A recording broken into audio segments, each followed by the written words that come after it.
همه دره ورودی رو ببندید، همه برن تو اتاقشونه. سعید اعلام کردی؟ خب یه بار دیگه اعلام کن دیگه.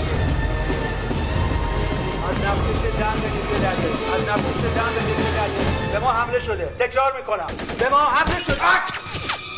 پس از تشدید حمله دزدان دریایی به نفتکش‌های ایرانی، نیروی دریایی ارتش جمهوری اسلامی که تا پیش از این در قلمرو 20 درجه جغرافیایی حضور داشتند، به مدار 10 درجه شمال اقیانوس هند، باب المندب و خلیج عدن به منظور برقراری امنیت پیشروی کردند. یا به سر خیلی خوب. خیلی خوب آروم باش. میگم هلیکوپتر بشینه. یالا سوس بردار. میگم بشینه. نه بشینه. هلیکوپتر بشینه. گفتم بشینه، دستوره. آروم باش. بگو بیاد. یه تیکه این تهشو دوباره بریم. حسین جان دوباره بلند شدی دیگه اجازه نده بشونتت. یه بار فقط نشستی. ناگهان یک حکایت. جزیره خارک، نفتکش‌های غول‌پیکر.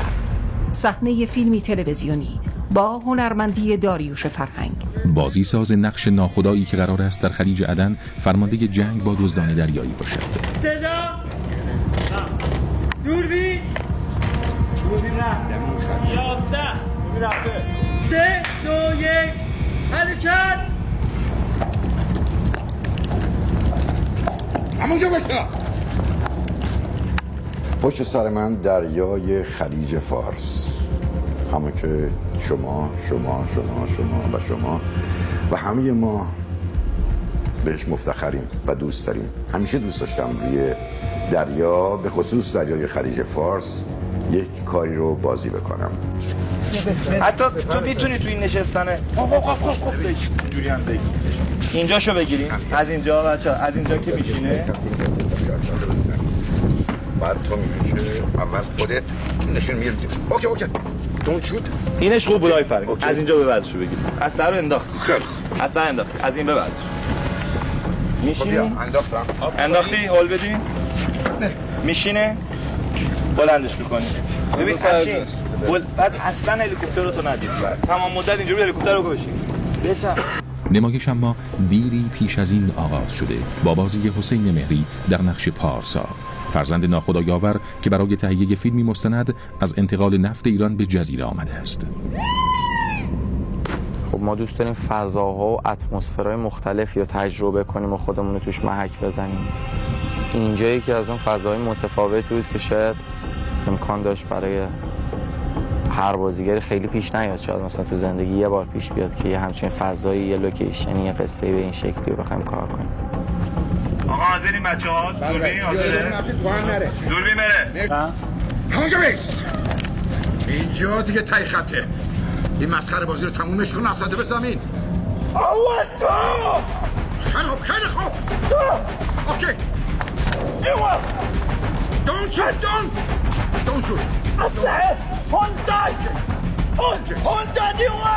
اوکی. بیا. ما الان روی بال سمت راست سوپر تانکر دن هستیم. مربوط به شرکت ملی نفتکش هاست. برای فیلم من، پدرم دریا، به تهیه کنندگی آقای تربتی و مدیریت تولید آقای رضا نصیرینیا، طراحی گیریم آقای نوید فرهمرزی، برای صحنه آقای ماهان، آقای عبدالی هم تو زحمت مدیریت تصویربرداری و همکارشون آقای سید حسینی پویا، هادی حسینی پویا در خدمتشون هستیم. از بچه‌ها کسی جان انداختن؟ سامان شهامت صدابردار خوبمون. بازیگرمون آقای داریوش فرهنگ، آقای حسن جوهرچی نقش کاپیتان، ببخشید لحظه، رضا. بله شما 200 متر جلوتر میتونین دور بزنیم که بعد من بگم پوزیشنتون چطوری باید باشه. آقای حسن جوهرچی. ما جلو دیگه اون قایقا رو ببینیم، ما جلوتر نمیتونیم دیگه بریم. دوره. باشه دور بزنیم.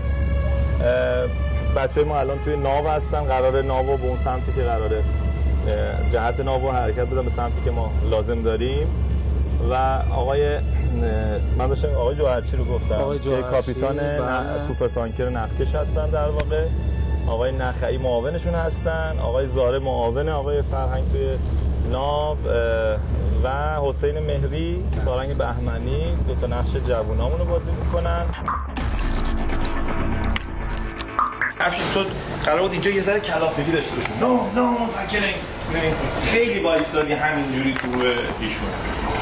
تحرکت کم بود نسبت به بازی در اون برداشت اول ما. شرایط دیگه عوض شد. قرارمونه شرایط دیگه عوض شده. جمله اول بریم بگیریم ان شاءالله این خوبه. بریم ببخشید.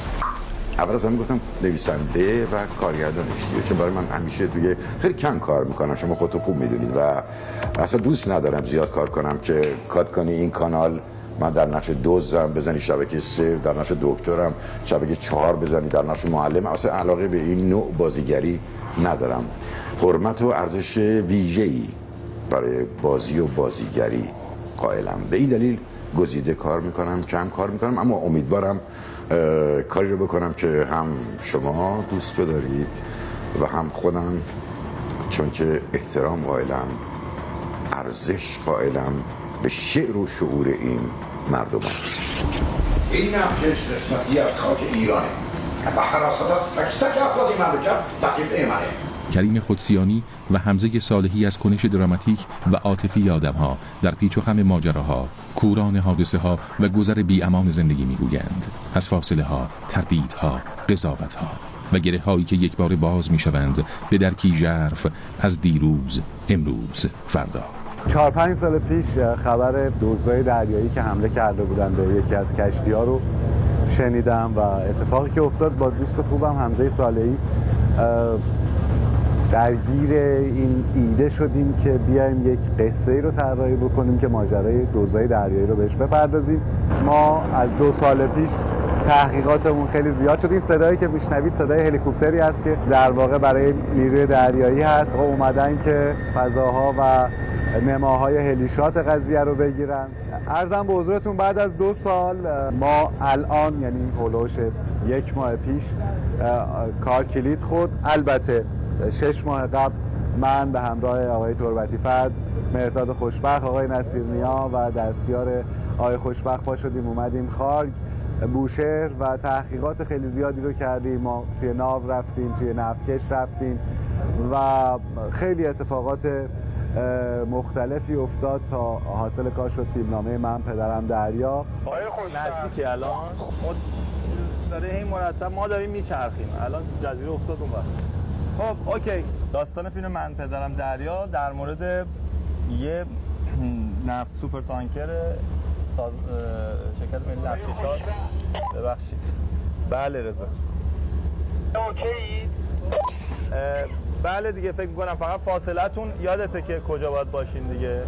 حالا باید بیاین یواش یواش بیاین جلو. ما آروم آروم میایم جلو، فقط جای ایستمون رو بگیر. حتما میگم. نفتکشو در واقع دزدای دریایی توی خلیج عدن می‌دزدن و سابقه داشته. داستان تو سال 2007 اتفاق میفته و ناوگان نیروی دریایی میان برای نجات نفتکش و حالا داستان‌های در واقع عاطفی هم داریم بین ناخدای نفتکش و کاپیتان سوپر تانکر و پسر ناخدا که جزو بچه‌ای هست که روی نفتکش هستن و گروگان گرفته میشن. امیدوارم از فیلم لذت داریم. فیلم تقریبا هیچ سکانس غیر اکشنی نداره. زحمت آقای عبدالیه که با همکارشون که با تصویرهای خوشگلشون شما رو در واقع به وجه میارن. خالی کنیم. خب الان دوست از صندلی با برداریم بک رو خالی کنیم. باشید بچه‌ها. ما اینجوری میگیریم آقا این آره دیگه میچرخیم الان. چه ببین رفله آب و ببین چه خوش. همین بر کارو ما 2 دوربینه داریم انجام میدیم. تصاویر در واقع پویا و روی دست که به در واقع فضاسازی یا اکشن کار کمک کنیم. خب فضاهای ما خیلی فضای بزرگی هستند مثل همیشه و معمول نیست. یه سوپر تانکر داریم که حدود 300 متر 300 خورده متر طول داره بالاخره برای نورپردازی شب و پلانایی که قراره تو شب بگیریم این مقدار فضاهای بزرگیه، ولی سعی کردیم که از نور خود محیط استفاده کنیم، اونا رو با نورهای خودمون تقویت کنیم، در واقع رئال و طبیعی بشه و با ناو کار داریم، یعنی فضاهامون بیشتر رو آب و رو دریا و حرکتیه. انشالله که بینندگان عزیز ببینن و لذتش رو ببرن. جملت رو بگو که OS رو بگیره. نگران نباشه، من مطمئن نبودم هیچ وقت نمی‌پرید. شک ندارم. این جمله کاپیتان بود به معاونش توی سکانس هم. وقتی که من سناریو رو خوندم تصور میکردم که خیلی با پروژه سنگین و مشکلی روبرو خواهیم بود، به خصوص روی ناو جنگی، به خصوص روی نفتکش. خب خیلی درگیری های به خصوص در این فصل جانکاه گرما.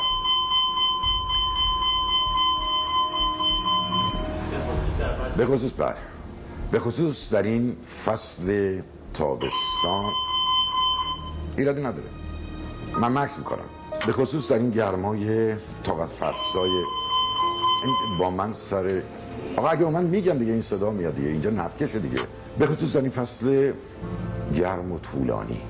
سید الان از ما گرمتره جاش، چون نزدیک به 6-7 متر نزدیکتره به آفتاب.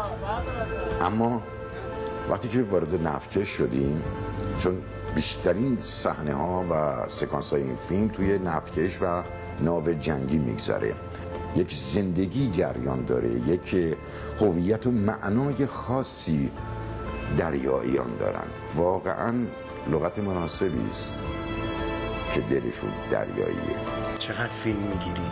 حالا کی میگیرم صداشون برمه؟ خدا رو شکر بابا تو مهد، این خبر خوبیه. قبل از هر چیز من تشکر میکنم از بچهای خوب برنامه شما و سیما به دلیل تلاشی که میکنن برای اینکه تولیدات صدا و سیما رو هم به لحاظ محتوایی هم به لحاظ فرمی به مردم ارائه میدن و به نظر میاد که برنامه بسیار پرطرفداریه. ما تو شرایط متفاوت همیشه دیدیم که این دوستانمون میان و گزارش تهیه میکنن برای اینکه مردم خوبمون از کم و کیف ساخت آثار تلویزیونی با خبر باشن. پروژه من پدرم دریا یک فیلم تلویزیونی است که من احساس میکنم به لحاظ ساختار و به لحاظ کیفیت یه قدری بالاتر از سایر فیلم هایی که من کار کردم. حاصل کار حاصل بسیار قابل توجهی شده، لااقل به زعم من حسن جوهرچی، و امیدوارم بعد از در واقع طی مراحل فنی و حالا بحث موسیقی و صدا و این داستان ها به پخش برسه، مردم انشالله ببینن و خوششون بیاد. واقعا؟ باشه؟ تعالی نه! من پدرم دریا برای من جذابیت‌های زیادی داشت. اولش اینه که تلفیلمه. من یه توضیح میخوام راجع به تلفیلم بدم و تفاوتش با یک فیلم سینمایی. تلفیلم در ضعیفترین شرایط ممکن و در بدترین شرایط پخش ممکنه چندین برابر پرفروشترین فیلم سینمایی مخاطب داره و این یکی از جذابیت‌های بازی در تلفیلم برای بنده است. دومیش قصه خوبه و نقشی که به من پیشنهاد شد دوستش دارم، برام تازگی داره. در این راست چپ، در این راست چپ.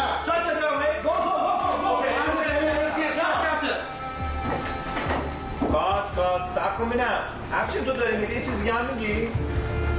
اوکی سر. نه ببین یه صدا اینجا حسن رو پوشون.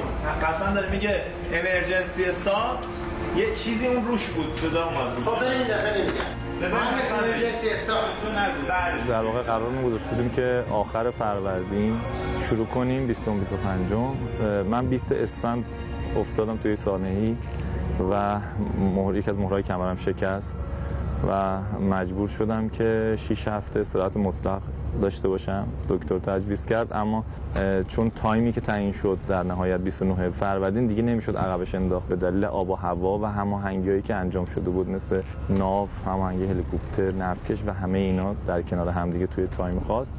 من هم در واقع با پررویی اومدم سر صحنه و حالا در واقع با یه عصا و آتلی که تو به کمرم بستم، خدا رو شکر تا الان با کمک همه بچه‌هایی که دور و برم بودن خیلی کم اذیت شدم.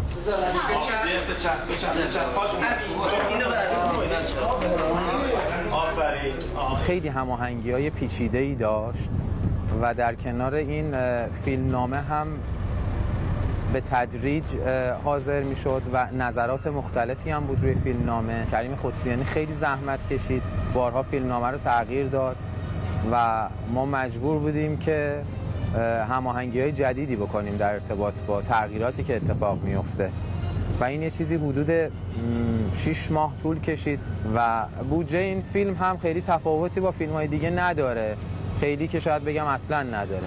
برای همین این یه بخشش خیلی دوستانه جلو رفت و از یه جایی به بعد هم که دیگه خیلی جدی درگیرش شد. حاضر جدی باش، سعید دیگه داره میزنتت دیگه. مثلا میشه حرکت کنم؟ نه دیگه، آره برو. صدا دورمی دو یک حرکت. من پدرم دریا از اقتدار مردان نیروی دریایی ایران میگوید در شرایط گوناگونی که ناخواسته بر سرزمینمان حاکم شده. با توجه به اینکه کشتی ما کشتی نفتکش با یه بار بسیار خطرناکی بود، بسیار سخت بود که بخواد این تعداد نفر، چیزی حدود 45 نفر تا 50 نفر هر روزانه از جزیره خارک بیان رو کشتی و دوباره برگردن. با توجه به اینکه دریا خرابه، تر از گاهی طوفان‌های شدید میاد به حدی که باد به هولوش 100 کیلومتر در ساعت میرسه. این امکاناتی که داشتیم روی کشتی تونستیم الحمدلله در اختیار تمام عوامل بذاریم و ایمنی کامل رو الحمدلله تونستیم فراهم کنیم. انشالله که فیلم بسیار خوبی بشه، بتونه زحماتی که نیروی دریایی در حفظ امنیت کشتی‌ها در خلیج عدن، دریای عرب و خلیج فارس فراهم کرده رو به تمام ملت ایران نشون داده بشه. این کاری هیچ کمکی بهت نمیکنه. خواهش میکنم وضع از اینی که هست بدتر نکن. فیلم تلویزیونی من پدرم دریا به کارگردانی مهرداد خوشبخت در شرایط نامناسب آب و هوایی دریا با همتی والا تنها طی 23 روز با تصاویر سیروس عبدلی و سید هادی سید حسینی و در برخی از موارد با 3 دوربین به طور همزمان تصویر شده است. من پدرم دریا. به لحاظ محتوایی یه کار حماسی بود که من این جنس کار رو مثلا فقط این سریال شهر دقیانوس بود و شاید سریال گروه ویژه یه مقداری. خودم این فیلم رو دوست دارم، یعنی مثلا اگه بگیم از بین 25 تا فیلمی که تا حالا شاید 24-25 تا فیلمی کار کردم، اگه بخوایم مثلا 3 تا انتخاب کنیم، حتما این اگر اولی نباشه دومی هست. واقعا سخت تولید این کار، یعنی با این پروداکشن، با این بزرگی و حجم ارتباطاتی که باید می داشتن برای هماهنگی، من فکر می‌کنم خیلی جا به مشکل بخوره. خیلی خوب حمایت و ساپورت شدیم و آره واقعا لذت بردم. نو فارسی. خب دارم وصیت میکنم. نو فارسی. یه رضایی بود که باشه همزاد پنداری خیلی خوبی کردم، که میشه گفت طنز موقعیتی داشت توی کاری که پر از صحنه‌های درگیری و چالنجایی بودش که روی یک نفتکش میشد انجام داد و با ترسی که داشت یه جور خودم باهاش زندگی کردم و یه جور دوست داشتمش رضا رو. سلولی نازه. یلا. شاید واسه کسی پیش نیاد که منفی 18 متر بره زیر زمین توی کشتی و 68 متر بره اون بالا و تمام دریا زیر پاش باشه، ولی خب سختیایی داشت برای خودش که همش قابل چشم پوشیه و آخر کار من مطمئنم که یک کار خیلی خوب عذاب در میاد و مطمئنا دیده میشه. من نمیدونستم چی باید بگم، اصلا چطور باید بگم. مریضی و فوت مادرم هم که اجازه نداد حرفی بزنم. قصه آغاز شد. این باره بر مدار حقیقت و تخیل و هنرنمایی حسن جوهرچی، افشین نخعی، سارنگ بهمنی، ساناز نیکنا، افشین تایی، امین سیدی، داوود محمدی، مرتضی زاره و دکتر محمود عزیزی.